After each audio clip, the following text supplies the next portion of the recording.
We got Games Workshop's biggest and worst product ever, the complete Chaos Dreadfort.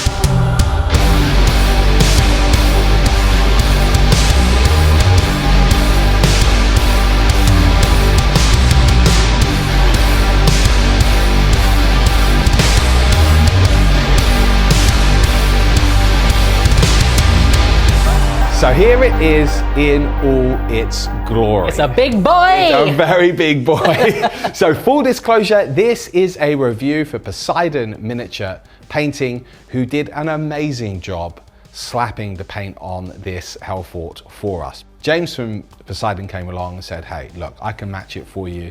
Let's do it. And he's actually completed the set. So we've had this freshly delivered recently. It was used in our recent event. Yeah.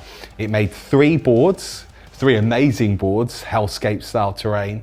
And yeah, here it is in all its glory. It's a very hard set to get hold of. It's been out of production for some time. And this isn't the whole lot. There is a little bit more. Well, actually there's a lot more. It doesn't quite fit on the table. Where did it all come from? Because you can't buy it anymore. No, so we put a shout out on social media for if anyone had any of these sets, because I was like, it would make an amazing load of boards for tournaments, which you don't usually see. And I also thought we could do some amazing games with the spectacle of the whole Chaos style actually being made. But in order to get this set, I think you needed to get something like 3 of the actual Hellfort Dreadholds, which are like 3 sort of sets, which would make the full circle. And then you needed to get multiple of the Dreadhold towers.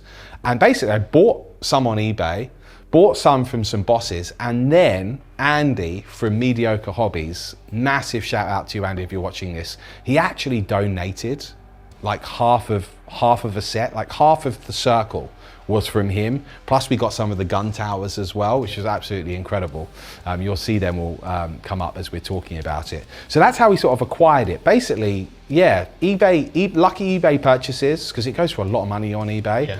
And then Andy came through with the other half. That's actually how we were able to get the complete set. It's very cool. We were very lucky as well to make sure to get James when we did as well, because after we started trying to do this ourselves, we realized how much this kit sucks. It's horrible. The mold lines are about 1 inch thick. Yeah, and they don't fit so together. much prep work. No. Yeah, they don't. It doesn't actually 100% fit together. It's really interesting. You hear these nightmare stories about the Dreadhold and actually putting it together, and then until you actually get it, you sort of realize whilst the walls actually do go together quite well, as you'll see like in the images that are coming up. Even when we've made the full circle here, the gates actually don't quite close. There's a small gap between them. It's one of those like annoying things which in perhaps more of the modern GW kits, they do actually fit together. But I have to say, James from Poseidon did an amazing job actually cleaning the kit up, making it fit as best as he could. And as you can see, the scheme, he's matched Fletcher's scheme perfectly with the glowing eyes and the blood dripping, blood-soaked nature of what is supposed to be a Cornate Force. I believe it was actually a Sigmar. It was, terrain as far as I know, this kit was released relatively soon after Sigmar was released to be like a huge spectacle centerpiece. Yeah. I think a lot of people were like, that's a bit much for me to take on as a hobbyist. Well, it's hundreds of pounds as well. It was very expensive. All of the forts, although not as expensive as it is now to get it out of print, but yeah, really expensive. We're very lucky to get it. It's beautiful. Yeah. Beautifully disgusting. Right, so we've got it. What are we going to do with it now? Well, that's actually a really great question because you've got this massive hunky bit of terrain. It doesn't even quite fit. No. On the new size mats, because of course it was made for an edition of the game which was still run on a 6x4.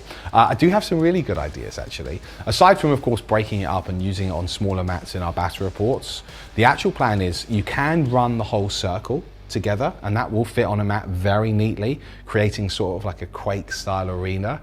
I'm actually thinking maybe coming up like with a mini game which would involve this.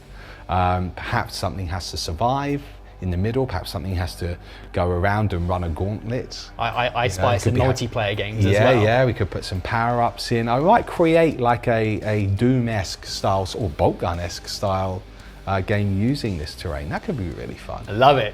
Oh, you have that to look forward to then. Good. Well, folks, look, there it is. The Chaos Dreadfort in all its glory, completed with the 8 stars of chaos. Yes. Hopefully you've enjoyed looking at this as just a review of what this terrain kit is like and what it's like with having a painted, beautifully painted, thank you to Poseidon Painting, set complete. If If you've got one, let us know in the comments. Did you paint it up? How did you find putting it together? It's Are you full of holes kit. from all the spikes? Yeah, even picking them up is dangerous. Some of this is real blood. Well, on that note, I have been Lawrence. This has been Joe. We've been Tabletop Tactics. Thank you for tuning in to this review. We'll see you in the next video.